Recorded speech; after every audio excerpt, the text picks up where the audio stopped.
Hi, folks, it's Robin. Before we get into this week's show, we just wanted to say a quick, huge thank you to all of you for listening and for sending us so much encouragement and feedback. We have been blown away by the response, and it makes us so happy to have you all listening along. We love playing this game and creating this show, and we love, love, love hearing from you. Keep it all coming. And if you really want to support the show, please take a moment to leave a rating and a review wherever you're getting the podcast. It's the single best way to help new listeners find us. Okay, that's it. Thanks again. Now, here's this week's show.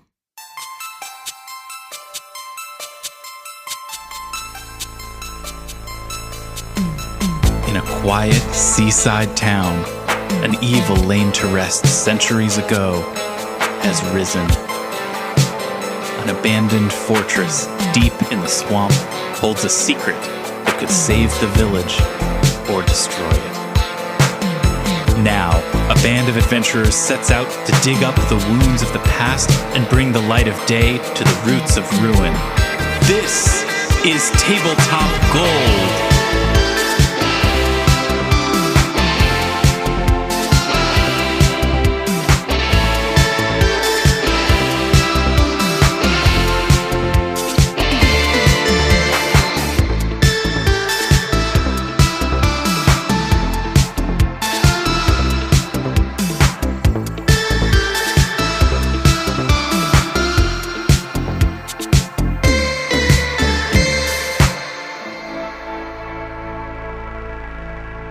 Hello and welcome to Tabletop Gold. You're here for episode 7 of our ongoing actual play tabletop role-playing game podcast, and I could not be more excited that you are here. My name is Lars Casteen. I'm here to say hello to you, and I'm here to say hello to a number of other people. Let's meet them now. David Chernicoff. Present. Robin Lange. Absent? No, Okay. present. Okay, sorry. That's a twist. We'll get into that. God, that is the first joke I think that many children tell, right? Like when the teacher is like, are you here? And somebody's like, no. You're welcome. Armat Humphreys, are you here? Bueller, something DOO economics. Voodoo economics himself, Armat Humphreys, and Zoe Chernicoff, are you here? Present. Okay, good. I think that's like a good way to introduce a podcast is just to ask if people are there. Or are you listening to the episode where it's just me by myself talking into a microphone? You've decided we aren't playing well enough, so you just play all of us? Yes. I've replaced everybody with hand puppets and myself. That works real well for an entirely audio-based production. Yeah. It's like most podcasts, it's going to document the host's descent into madness. Armat, no one can see you make those hand puppets on the internet. That's why it's the best joke. Apparently, Armat made some hand puppets. There's a lot going on right now. Like, I had a whole topic that I wanted to talk about with everybody about heat, as in it's been very hot lately. And I wanted to know if anybody had any personal experiences. With heat? Not the Al Pacino film. I wouldn't have stopped you from talking about the Michael Mann film Heat if that's what you were interested in doing, but that was not my original intent. But just before we started recording, Robin revealed something interesting that I think that we should follow up on. You said that you saw a movie in the theaters and you hated it. It was one of your least favorite experiences, and now it's one of your favorite movies.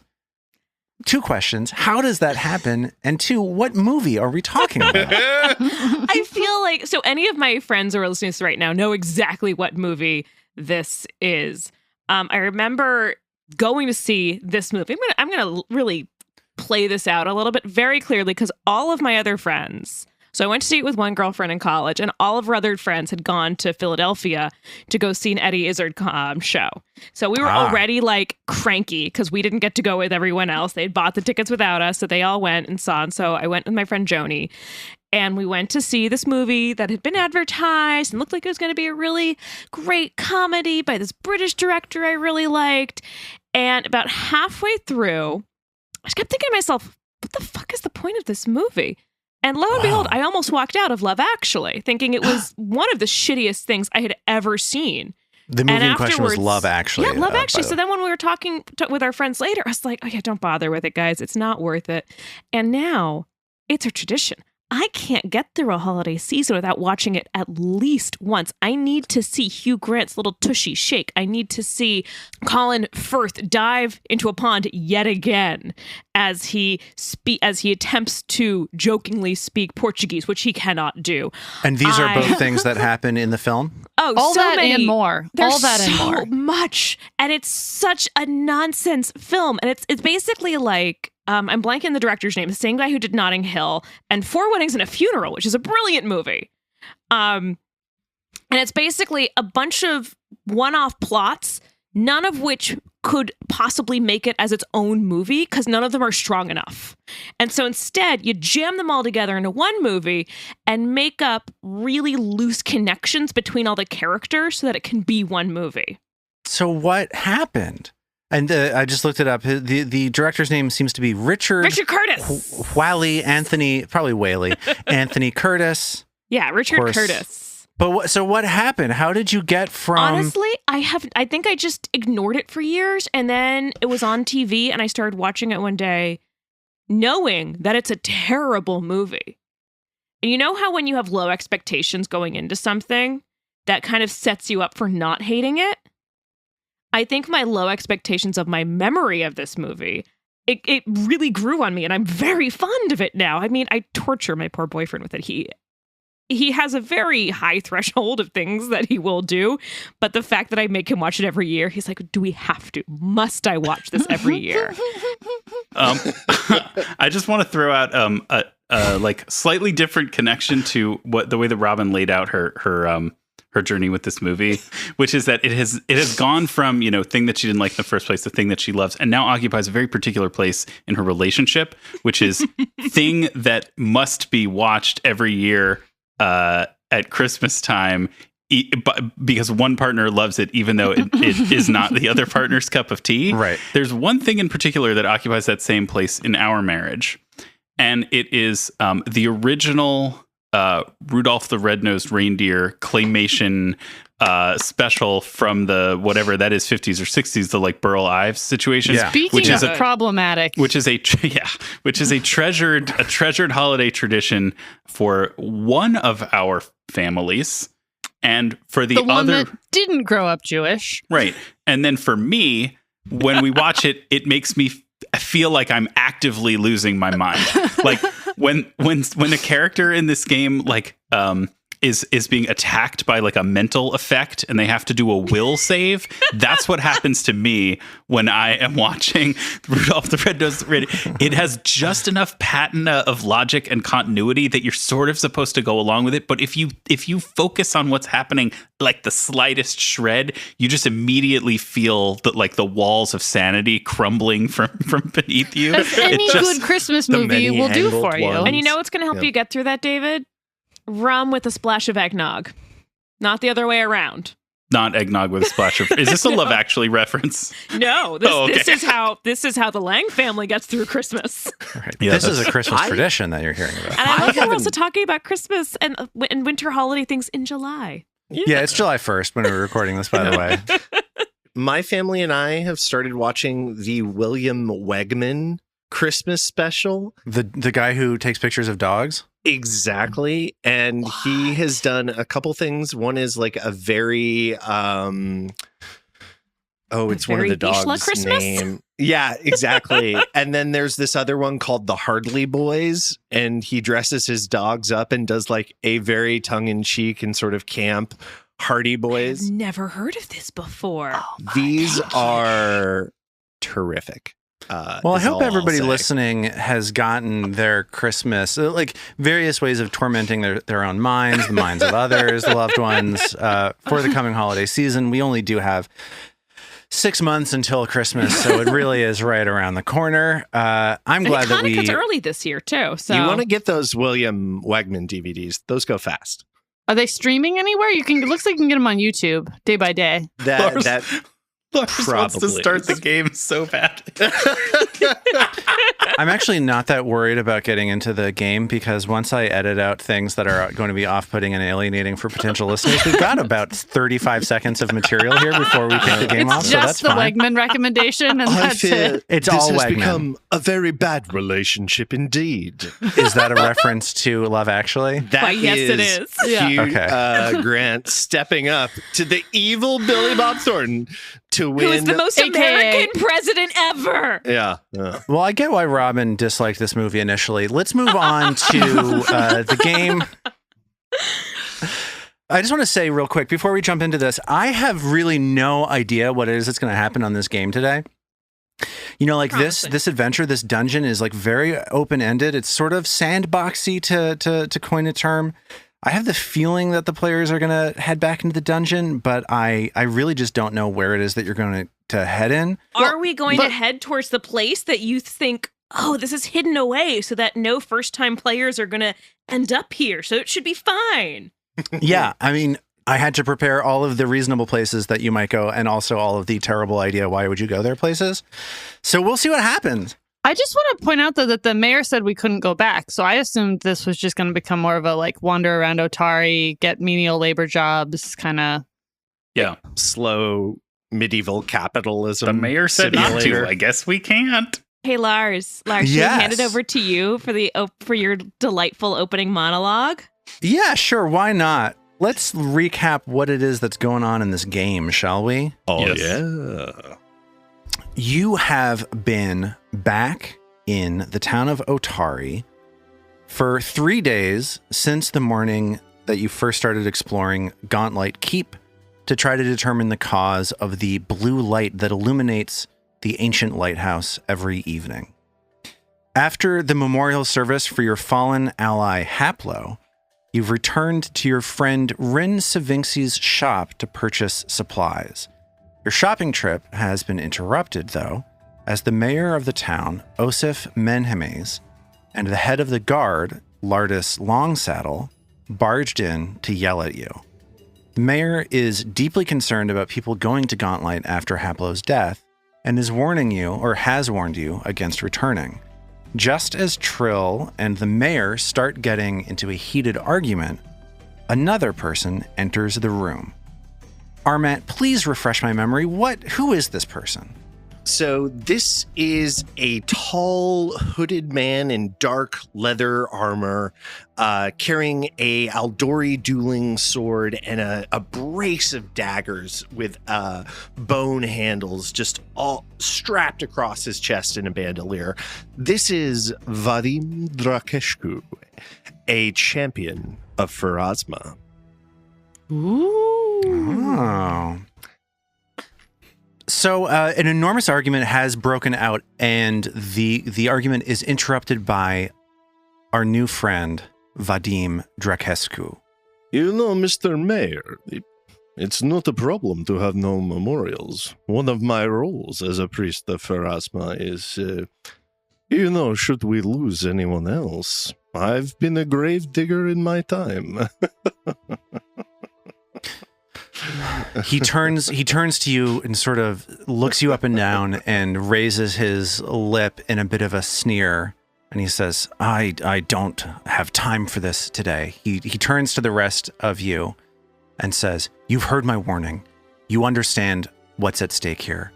And he snaps his finger, and the head of the guard, Captain Longsaddle, nods his head, opens the flap of this canvas flap that is the door to the store, and the two of them leave. What a charming man. I'll say that guy's a real stick in the mud. Well, it's nice to meet you. I'm people here just call me Norm. And Norman sticks out his hand. Vadim reaches out and shakes Norman's hand with great gusto and says, Vadim, a pleasure, Norman. And Norman just keeps smiling a little stiffly, and when the shake is done, he kind of rings his hand behind his back a little bit. It was more forceful than he was expecting. I think also Vadim gets in a little too close to Norman and is just like inside his space. Oh my God. And Is Vadim a close talker? Yeah. Vadim might be close, like take a little pleasure in just putting people off a little bit, I think. About how tall would you say Vadim is? 6'5". Oh, wow. That's a real awkward height for Trill. That's a big boy. He is not small. Rin closes the flap to the store again, looks at Vadim and says, well, how can I help you? What has brought you to my shop? Well, as I said, I am but an itinerant priest of Pharasma. I heard there were some adventurers in town who had recently suffered a loss. My condolences to you. I thought perhaps, given that you were in need perhaps of another sword, I might be able to do a little work with you. Trill's giving this guy some real squinty eyes. Mag 2. Rin, you were mentioning before when I stopped by here to see how you were doing and give you the news about poor old Haplo that you'd seen some stuff in the stars about this. Is this guy part of the plan? The stars did not tell me of who it is that should go to investigate the keep. The stars merely showed me that the keep itself is a great danger, and I turned to those that I trusted most. So, if you are a friend and if you're interested in helping, I would never stand in the way of you doing so, but I have never met this person before. Nor are you, madam. However, I am delighted to make your acquaintance. And he smiles this big toothy grin. Not like a toothy grin like Norman's toothy grin. It's more like a ironic leer. An ironic leer? An ironic leer, you say? An ironic Okay. leer. A horse, my kingdom for a horse. It's an ironic leer. Anyway. Wrong Shakespeare. Yeah. I think that might have been ironic Richard III. Horse ack. We could let it go. That's Kathy I was as King just Lear. gonna say that's Kathy Lear. So Mag stands up a little straighter and says, well, from our first morning in the keep, we know we can use all the swords that we can get, but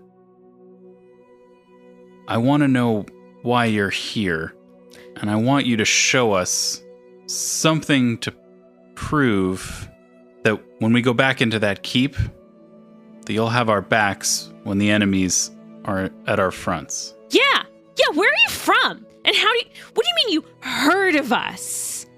What's going on here?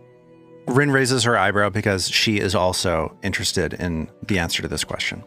Norman, sensing an opportunity, sidles up to him and throws his arm considerably up over his shoulder. This guy's got like 7 inches on him, so it's not nearly Pats the graceful his pseudo-companionate gesture that he was hoping for. And he takes a chance to kind of lean back in and he goes, yeah, tell us your story. And before Vadim can answer, both Trill and Mag simultaneously and slowly cross their arms in front of their chests. Yeah, absolutely, yes. Well, if you're also interested, I am from Lostwall by way of Ustalov. I'm merely a humble priest of Pharasma. My father was a minor noble in Ustalov, but he abdicated his title in order to become a citizen of Lastwall. He was very proud of the sword and shield tattoos here and there. He felt that our role as Ustalavians, as host of the Whispering Tyrant, and here he pauses and his look goes a little distant. We had to make it up somehow. We had to fight back against the darkness. My family, my entire city, dead in a moment. So, what assurance do you have that I will work with you and serve you? The one nice thing about being a priest of Pharasma, she's not too picky about who my sword takes. If you can pay me, I can be a sword for you. Would we know where Vadim is talking about? Yeah, so I think that the familiarity that you have with Ustalov, I'm not going to make you do a society check for this. I'm going to speak in really broad strokes, but Ustalov is a country that was ruled over by this like extremely immortal, evil wizard dead guy named Tarbafon the Whispering Tyrant. Well, I just assumed, yeah. and essentially Ustalov is a country that was under the yoke of this like undead ruler for a very, very long time and is just now sort of creeping its way out back into the mainstream of the rest of the Inner Sea region, as they call the area that we are playing in. In broad sort of like genre terms, Ustalov is like horror land, basically. So very different from the gnome city of Bresselwerk. Yeah, and different from the unassuming lumber village of Otari here. Conman to potential conman, although he thinks he'd trust him. Norman wants to try and see if he can like tell sort of how true this story has been. So that would be a sense motive, which is a perception check, and that would be a secret perception check. Okay. That I would roll for you. So, and I definitely won't be given 2 facts of information. So you're going to learn that he's telling the truth and that he's lying. And it's somehow connected to the Mitflits. I was going to say the Mitflits are involved. So as far as you can tell, he's telling you the truth. He does have this dark backstory. He is a man without a home anymore, but you have the insight required to understand that he did not answer your question. You asked him, "Why are you here?" And he did not answer that question. Sure. Norman's familiar with that. So he looks up at him, and at the mention of money, his eyes kind of narrow, and he goes, "Well, look here. None of us are getting paid to go in there. We just, well, I guess we each have our own reasons, and, well, we lost a guy who had his own reasons, so I don't think anyone here is prepared to pay you, but I could see letting you come along for a day and seeing how that goes, but I don't think we'll be giving you any money. We haven't got any to give." And he does like a Three Stooges, like he turns out his pockets. The sort of look, extra poor and shabby. I think as Norman is doing this, Vadim has like fallen backwards, throwing like his heels. hands and into a chair and crossed his long like legs in this black leather armor and is, let us say this. I will help you for a part of the proceeds, yes? And we try it, and if it is not a profitable arrangement in any sense of that term, well, I have my places to be, as I'm sure you do. Trill looks up at Mags, just kind of shrugs a little bit like, well, I don't have to give him money. Well, so we'll split the proceeds from whatever we find going forward. Enough of this talk of money. As far as we know, there's hardly any money to be found. What we know there is danger. Rin nods her head enthusiastically and puts her hand on Mag's back to lend her support. Sir, I know you're new to these parts. I've lived in these parts my whole life. And Gauntlight Keep, the lighthouse in the middle of the swamp to the north, well, it's always been there, but we've never had reason to think much of it. Until now. At the top of the tower, a light glows blue each night at midnight. And this woman here, she nods to Rin, sent us up to look just a few days ago. Well, sent us and one more who has fallen. If you want to join us, well, we certainly need another sword. Now more than ever. What we can't make any promises for is profit.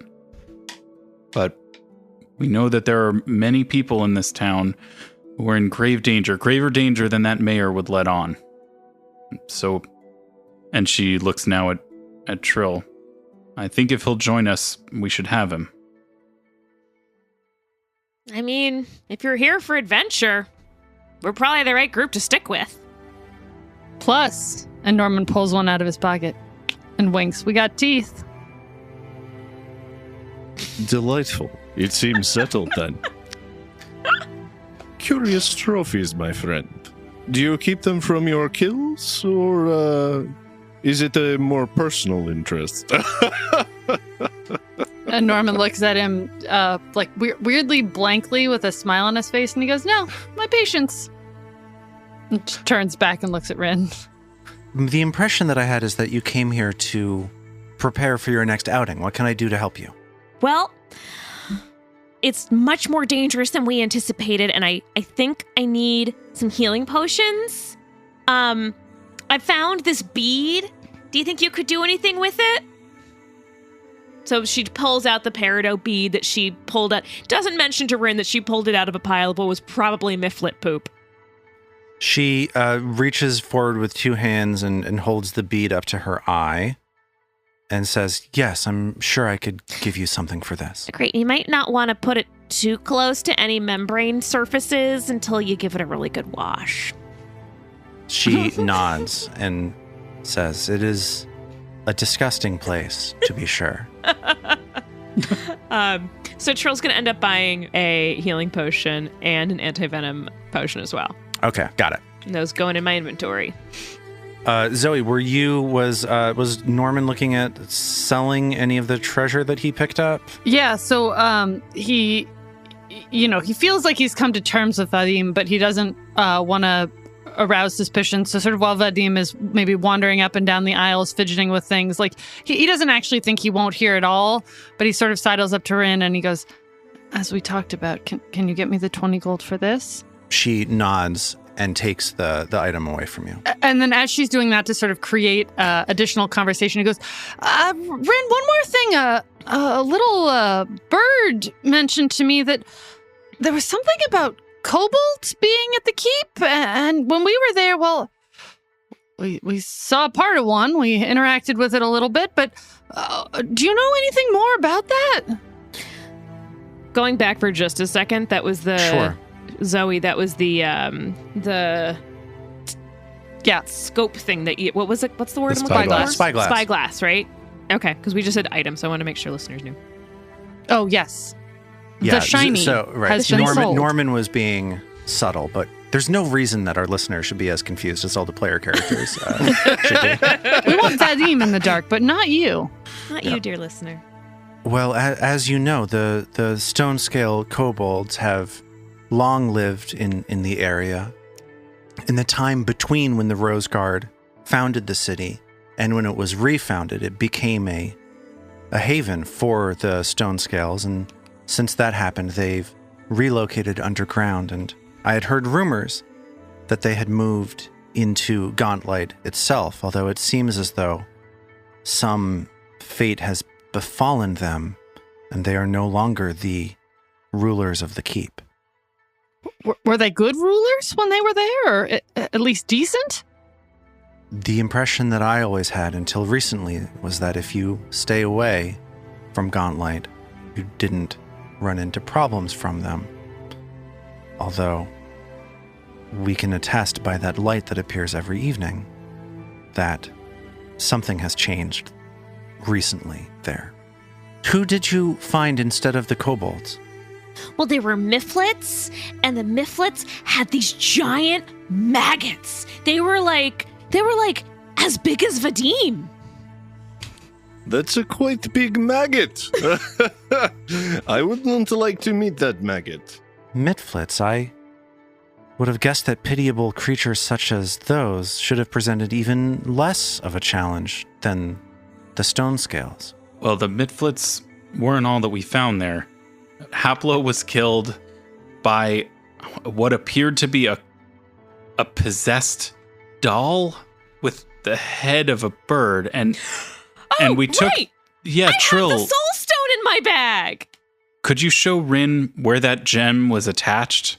Oh, yeah, of course. So Trill pulls out the soul stone from her pack and shows how it was right in the back of that animated, creepy bird doll. Norman's eyes are darting back and forth between Rin and Vadim, who he's very curious how Vadim is reacting, in addition to hearing what Rin has to say. This stone contains the essence of some creature. I wonder if they knew what it was they were getting into when they were put into this condition. She raises her eyes to Vadim and she says, "Can't imagine this is something you feel particularly positively about. A creature held in permanent undeath in the form of a stone." Vadim spits on the floor. Undead. Yes, this is yet another reason. And she hands the stone back to Trill and she says, "This is a horrible object. You should find something productive to do with it." I mean, this thing, there's a soul in here. Like, this is heavy. Maybe we should share the carrying of it. So, Norman, do you mind carrying it for a little while? Of course not. Always happy to help. As everyone's bantering and the stone gets put in his backpack, Norman asks Rin, like, where do you think I could get the best short bow in town? I'm sick of going in places and getting all hidden and then having to come out with my dagger and kill things for these fools. She says, "That does seem as though it was a potential oversight in your equipment." If only I could bite people, am I right? Especially with all those teeth.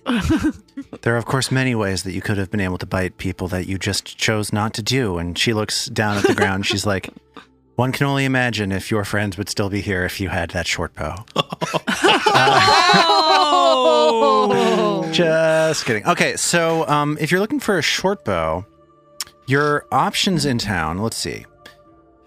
She says you could potentially go to the garrison and see if the guard would be able to give you something, but I imagine that pathway has been maybe made less attractive. There's a shop right around the corner, though. Blades for Glades, that might be helpful to you. They specialize in metal and metalworking, but there's a good chance that they would have the bow that you're looking for. All right. Anyone want to come with me, or should I go meet up with y'all later? Before we go, Rin, I have to ask you about one more thing we saw in the keep. When we got to the base of the tower itself, well, we saw two things that were strange that stuck out. Her eyes open wide. She's very interested in this. The first was that the closer we got to the tower, the better kept everything looked. And there was that pool of blood. Well, and that's the last thing, Rin. When we got into the base of the tower, there was a pool of blood there, fresh blood, and it seemed like it was rippling, though there was no wind. I know little of magic and magical things, but the fact that the lighthouse itself is preserved is not a terrible surprise to me. It's unlikely that such a structure would still be standing after this many 500 years since the Rose Guard defeated Belcora Haravax. So it does make sense that some sort of magic would be preserving the lighthouse itself. And the pool of blood? The pool of blood sounds as though there is some sort of enchantment or spirit that is manifesting near where that blue glow is happening. What time of day was it that you went there to investigate? Morning. And she shakes her head and she says, "Well, I've only ever seen anything odd there from this distance at night." Darkness. Norman whispers to himself. Perhaps someone was killed there, and the magic of the tower is keeping the blood fresh. Is this something you've seen before? Trill's eyes widen. Oh, no. Although I have seen an inordinate amount of death. Well, off to the metalsmith. Who wants to come with? Norman says to fill the awkward silence.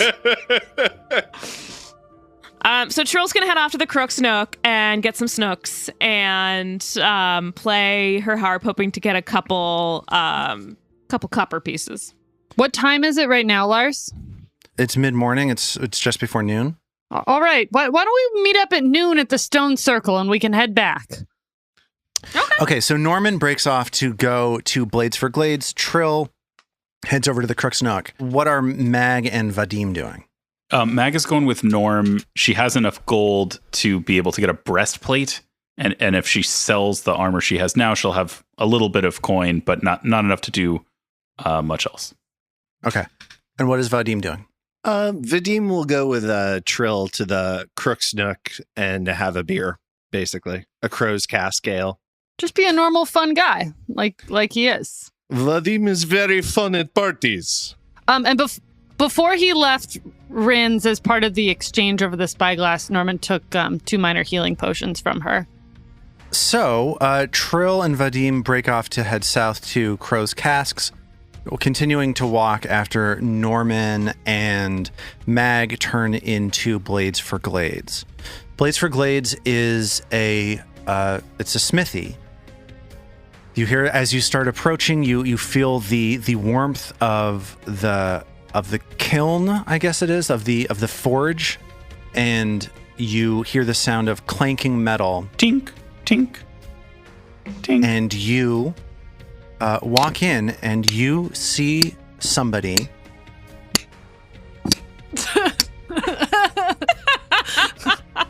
That was a spoon on a pencil sharpener. It's like I was there. So you walk in and you see the smith and the owner. He puts the hammer down and rests it and wipes sweat off of his brow. And he says, "Oh, you're the folks that got that elf killed, aren't you?" No, sir. We're the folks who are just trying to keep everyone safe. And Norman goes into like full deception con man. Like he just wants his bow and he wants it at a good price. He laughs and he says, "Let me introduce myself. My name is Carmen Rajani. Where and anybody in the world is Carmen Rajani?" I'm right here at Blades for Glades is where I am. Congratulations, you found me. Gumshoes. Okay, so but he continues. He says, "I know that ever since he had to do that memorial service, Mayor Menhemes has been losing his mind, and I gotta thank you for that, because anytime he's thrown off his game, it makes things a little bit easier for me." How is that? Well, I'm a descendant of the great swordswoman, Volrajani. Every couple of years I run for mayor, and that Menhemes cheats every single time. He's the one counting the votes. It's a big lie. Well, and after the Otari Supreme Court just gutted the Voting Rights Act here, I mean, you must have had a hell of a time. All seriousness, we have to pack those courts. What are we doing as a society? I agree.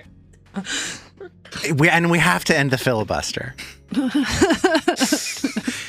Look, it's an open secret around town that I don't get along so well with him. So if the two of you are driving him up the wall, the two of you are fine by me. We're doing more than that. We're blatantly disregarding him. With relish. He hangs the hammer up on the wall and he says, "All right, now you're talking. So what can I do for you?" I'm looking for a short bow, something I can stay hidden. And he kind of trails his hand across his eyes with a little wavy motion. Stay hidden and still get those monsters.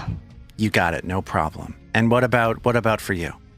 I started up for the keep the morning of Haplo's death, just with the same gear I've always had and ready to see if there was anything up there. I never could have imagined the monsters that we found. Well, I had imagined the monsters that we've found. I had imagined monsters like them, and then when we found them, I need better armor. Mag finishes. Sure, armor, no problem. So he sells you armor, he sells you a short bow. if you were to, well, is this short bow? It's made of wood, right? It's made of wood, but he has one lying around. If you were to say, put a couple of little jagged teeth along the inside of this thing, so it looked like a mouth, and I could pretend I was biting people when I shot them with my arrow, would that be an available option? You're trying to bite people with a short bow? Well, is that what's going on? You know, figuratively. So you do know that you could have given yourself a bite attack. Okay, new idea. I can see that that's not going to work from an engineering perspective. If I want to attach some of my teeth to the arrows you gave me for this thing, and so when the arrows go into someone, there's a tooth on them, could I do that? Would they fire all right? Would this be something that has no impact on game mechanics whatsoever? That's right. Yeah, sure. Go nuts. Great. And Norman gives him a big clap on the back and heads out after paying. So we pick up at the Crook's Nook, the seafood restaurant / shady dive bar that is built onto a bridge near the waterfront. I have a question. Is Trill still wearing that bird on her head? Yes. Okay. I think we went back and forth on this before. But I think as a gnome, gnomes love hair pieces and headdresses and hats. So I think without thinking about anything else, she would just, of course, continue to weave it into her elaborate giant bun on the top of, or double buns on the top of her head, as though like she now has a bird's nest with the bird in it. Oh, this is gonna be fun. Yeah. So the two of you open the door to the Crook's Nook. There's a pretty good lunchtime crowd going there.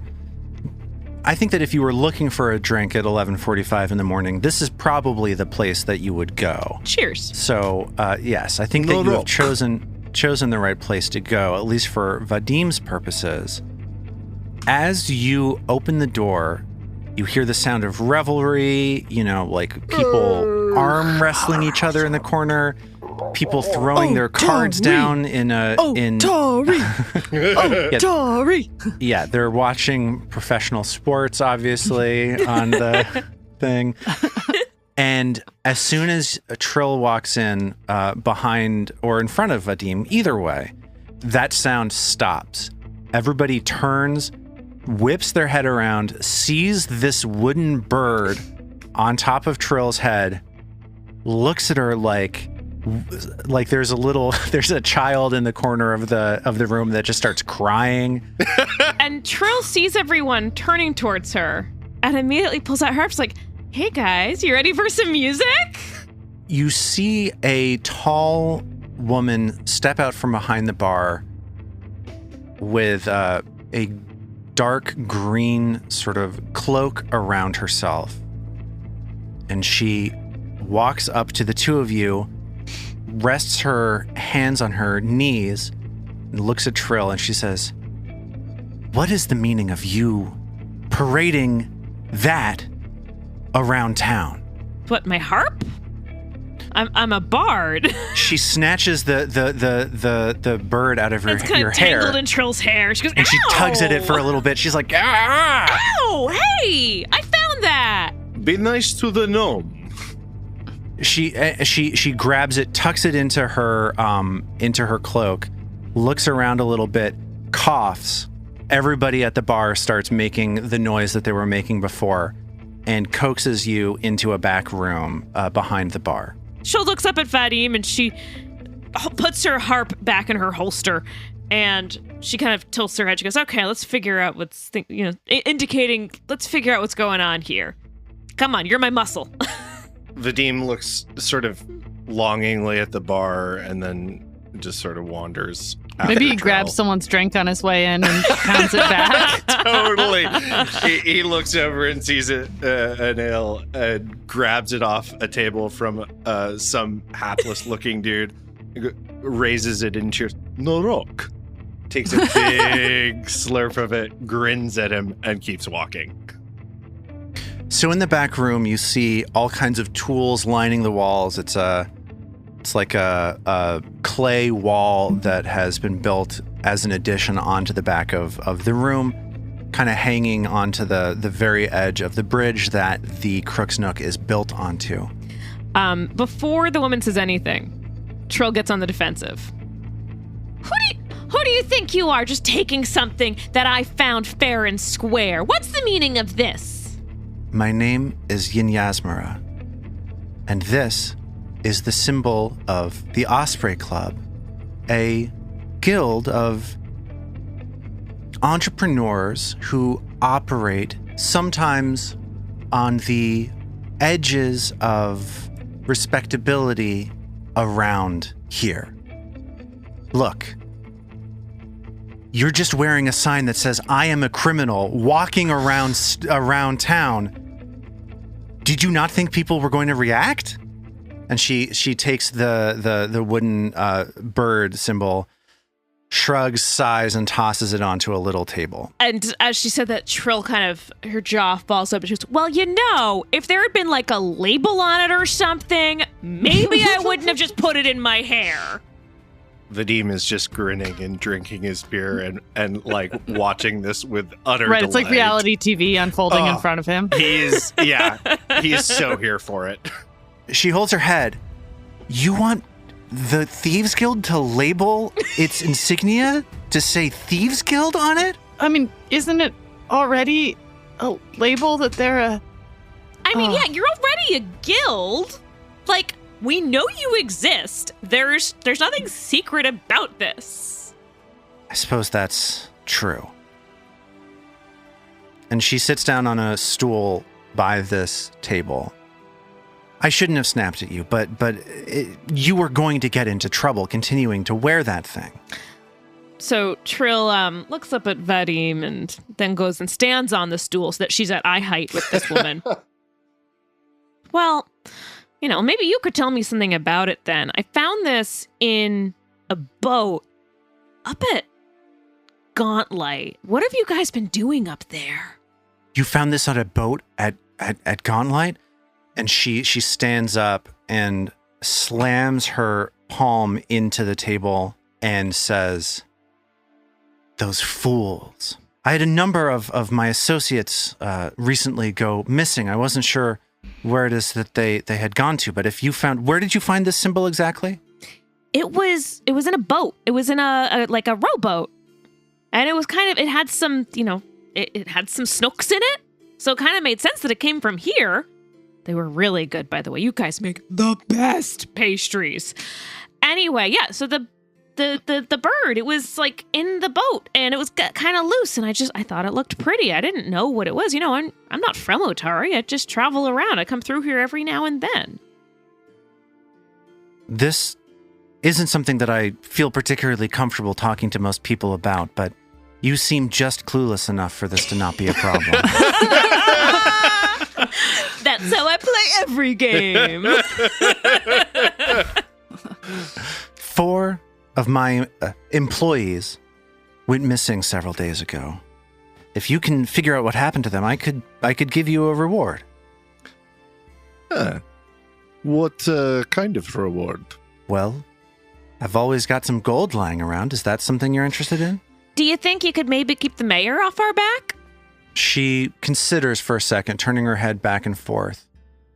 And she says, if you can find those 4, I would be more than happy to have a conversation with Osef about this. Is it worth asking what they were there for? Yeah. So Trill's saying, well, I'm happy to save anyone. I don't want anyone getting caught up in this stuff in all honesty. And I've already lost one friend. I don't think anyone else needs to die up there. So yeah, I'm happy to look for them. But can you give me some more information about what they might be doing up at Gauntlet? Like, I know why I'm there. Probably not the same reason, though. You having that symbol in your hair and telling me about Gauntlet is the first indication that I had that they were up there at all. So your Osprey Society does not have centralized command. Curious. I would like to see you try to command a group of reprobates, thieves, skullduggers, murderers, flim-flam gentlemen, matchstick men. Tinker, Tailor, Soldier, Spy? tinkers, tailors, soldiers, and spies. And she squeezes her eyes together. Did it strike you as strange that in that film, one of the spies has the codename Spy? Doesn't that seem silly? Seems oddly literal. Right. Like if you had a codename and you were a spy, you would have chosen Spy would be the last thing that you would choose as a codename, right? Right, like the Eagle or something cool. Yeah, exactly. And Tinker, badass. Tailor, soldier, gnome, eagle, any of them. Frankly, I'll take any of them except Spy. Just seems ridiculous. Too on the nose by far. Tinker, Right. Tailor, Soldier, Flim Flam, gentlemen. They were looking for trouble, is all I'm saying. And these four of my employees that went missing, it seems like they were looking for trouble also. What are their Although names? I do take... I'm going to just interrupt you because it's fun. Let's see, what were their names? There was... Larry. Thief 1, Barry. Thief 2, Right. Gary. There was Jeff. And Beth. Jeff Harry. with a J, Jeff with a G. Jeffrey, Geoff, Meffrey,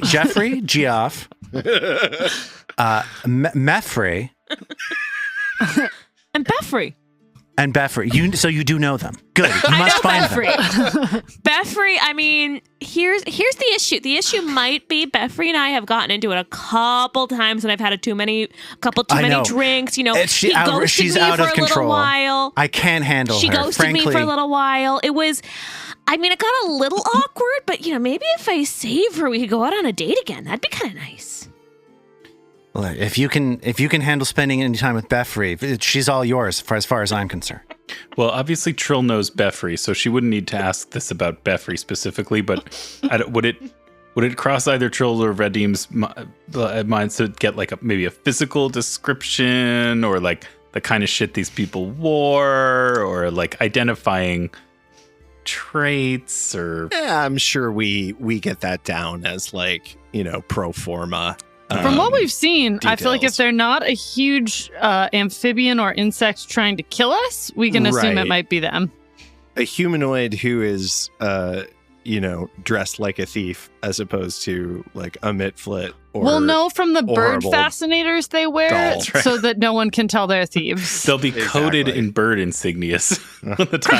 I mean, I kind of figure they'll be like So what's their background? Are they kobold? Are they human? Did they go to Are they college? elves? Like, A mixture. I mean, I know Beffrey's a halfling. Right, halfling, of course, yes. Beffrey the halfling. well-known halfling Beffrey. Beffrey Longfoot, of course. What was it? Which is Joffrey. ironic because she's got really small feet for a I know. I halfling. told her to change the name. She loved it. She just loves messing with people. She is trouble. That sounds like Beffrey. That's our Beffrey. That's what we said.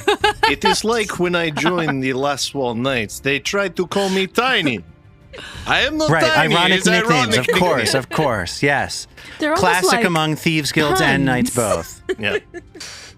Vaguely pun-like. That's true. Joffrey and Jeffrey and Meffrey, of course, are triplets. They all look exactly the same. Oh, that's gonna help. Okay. Long mustache, big pot belly, missing an arm each. Is it the You should same be able I to. didn't kill my wife. Yeah, well, that's the thing. Jeffrey and Joffrey are both missing the right arm. Meffrey is actually missing both arms, but if you point that out, it becomes. He gets self-conscious about it, I mean, but he it makes must make do. it hard to be a thief with no Well, arms. they went missing. What can I tell you? Between the three of them, they have two arms. That's right. That's what we always say. We call them two-armed Jeffrey. Jeffrey, Joffrey, Meffrey. It's just enough so- obfuscation for the guard to never be able to track them down when they commit a crime. Anyway, I'll give you, if you find any of these people that we've been talking about, and you let me know about, bring them back. Tell me what happened. 50 gold pieces are yours. Each? Yeah, between No me and rope? Vadim each. Total? Right, So no, Sure. no, not each. 25 each. Okay. So we'll we're heading out there. So if you keep the mayor off our back, I'll keep an eye out for him. And, Right, see if I can get another date with Beffrey. Of course. Go get it, girl. Oh, I will put a word in with Osif, of course, or I will try to run interference for you. Okay. How about we get a little free drink on the house to warm us up? I'm out of my drink. She says, "Did you pay for that drink though?" Someone Paid did. for it. Hey, jinx! So the four of you meet up to leave town, having recently gotten all the equipment that you needed, and had a strange conversation with the head of the Thieves Guild. Learned about the filibuster. I mean, good stuff. So you meet up at the edge of town. What's your next steps for your exploration of Gauntlet? So Trill and Vadim are going to tell the other two about this lovely little side quest of, okay, so you notice I just have a nest on my head with no bird. Let me tell you what happened. And she goes into the whole story of Ynyasmara and the Thieves Guild. And so this is all happening as we're walking towards Gauntlet. Is that what we're picturing? Well, I don't know what time of day you're planning to go. I feel like there was some conversation about, do you want to wait a day? Do you want to go? I mean, I think one-ish makes sense. We've seen Gauntlet in the morning. Let's we were go see meeting Gauntlet up in the at afternoon. noon. Yeah, we were meeting at noon at the thing. At and noon, we get there around 12:31. I think last time we only needed an hour and a half to kill someone, so it's like what, 3:00? We go back with a body in our arms. I think we want to head up early enough that we can be back from killing one of us in time for like putting our kids down for their nap. So and I think we probably shouldn't leave before later that than like pool of 12:15. blood animates into some sort of horrific night creature, I'm getting the sense we maybe don't want to be around for that pool of blood at night. Well, at some point we're going to want to be around for it at night. Yeah, or we do want to be around it at night. I think we're maybe not quite there yet. So let's imagine that we're there. It's how long does it take to walk there, Lars? Half an hour? Yeah, you get there right around 12:30. So it's around 12:30. So our goal last time, we had talked about wanting to look into more of the first few doors that we came across that we skipped over. Yeah. Right. So as you approach, you see this guard tower where you had your initial conflict with the Mitflits, and then past the guard tower, across this rickety trapped bridge that you have to go over one by one, there was that larger room that had the ceiling blasted out. There was the sign of a significant magical battle having happened there in the past. Is that sort of where you think you might want to move to first to resume your investigation? And I feel like as we're walking through the first room, they're like explaining to Vadim what, he's sort of gotten the story, but as they're starting to walk through, maybe they like peek out to the right over the lake and like he sees the rotting body of the slurk. That's where Norman kept trying to heal people and failed every time, even though he insists he's got healing background. Well, not every disease can be cured. And we all laugh and laugh. The grudges that you guys hold are truly remarkable. I don't understand how everyone knows I failed. Well, all we know is that him not get better. But then he did get better, and I'm telling you, after I that cast was my a work. spell. It just takes time. I think Mag kind of pokes Vadim and is just like shaking her head. No, forget it. Just let them. Just let him. So we have two doors off to the west of the blasted out chamber where we handle the maggot. We have going up the tower, and then and then we have the staircase down that was by the cursed doll, which for my part, I don't really want to go down further until we figure out what's up here at ground level. So at this entrance to this large sort of central hallway that makes up the majority of the floor plan of the fortress, you do see a door off to your left and a door off to your right. Let's go left. Yeah, maybe the one that doesn't have a bunch of junk in front of it. The door to your right does have a pile of rubble in front of it, at where the ceiling has collapsed inwards. So it's difficult terrain, I'm assuming? It is difficult terrain. All you the know rubble what is I bet difficult smells great is maggot vomit 8 days after it's been vomited out of a maggot next to a maggot corpse. Oh my god, are there little maggots in the Mifflet corpses that are going to grow into big maggots? Oh, okay, that's interesting. So let's do I'm going to do a nature check for you just to see if that strikes you as something that could potentially happen. Gross. And that doesn't seem likely. Your understanding is that these giant maggots are actually a different species of creature. All right. Should we stack up and Right. So what are you guys doing as you're exploring? Are you trying to hide? Are you trying to be defensive? Are you investigating? What are you guys doing? Trill's investigating. Okay. Norman is much more weary after the bird and is looking for traps, pretty vigilant. Like he's trying to stay stealth, but look for traps as he goes around. Right, which is the thing that you can do because you have the trap finder feat. You can attempt to hide, but also still find traps. Right. You will not likely find secret doors in that situation, but you will find traps. Vadim is just looking for traps and secret doors. Okay. Mag is gonna defend, or, have her shield out as she opens the door. The door creaks open as Mag pushes it. This is again another rotting, soggy door. Everything around here is waterlogged. You smell swamp smells everywhere. It is not a pristine area at all. And you step in to the room, and you can see that there is a collapsed wooden staircase in the northeastern corner of the room that winds upwards towards a moss-shrouded hole. When you look to the west, you can see the fog fen, the swamp and the water out beyond the swamp, stretching forward in an expanse in front of you. In the middle of the room, you see a dead frog the size of a horse collapsed on top of rubble that has fallen from the ceiling. Its back legs have been bitten off at the hips. All right, Mag wants to go take another look. So she's learned previously that the giant maggot was of a type of like enlarged creature that has been made around here. So she's wondering if this frog is part of the same pattern. So she wants to go up and get a closer look and maybe investigate it. She steps towards the body of this enormous frog, and I'm going to do a nature check for you. Or I can do swamp lore for you, right? That makes sense. Yes.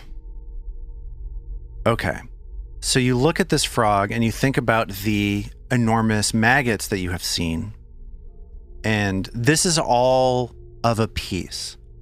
The swamp has these outrageously oversized creatures living in them, and it's essentially just part of the food chain of the swamp. As far as you know, the maggots became big, so the flies became big, so the frogs became big, so everything else became big. These are all part of the ecosystem of this region. Like, it's not something that strikes you as magical. This is a natural phenomenon. Yeah. As you investigate the enormous frog, you hear the sound of rustling, like a hand moving through a burlap sack full of rocks. Like, a moment later, the sternum of the frog splits open, and two more giant maggots, each around 150 pounds, crawl out of the body, slipping out through the rib cage, lurch forward, and attack. And we'll pick up from there next time. Oh. Maggots! Oh. I'm so ready to slash some maggots, yo.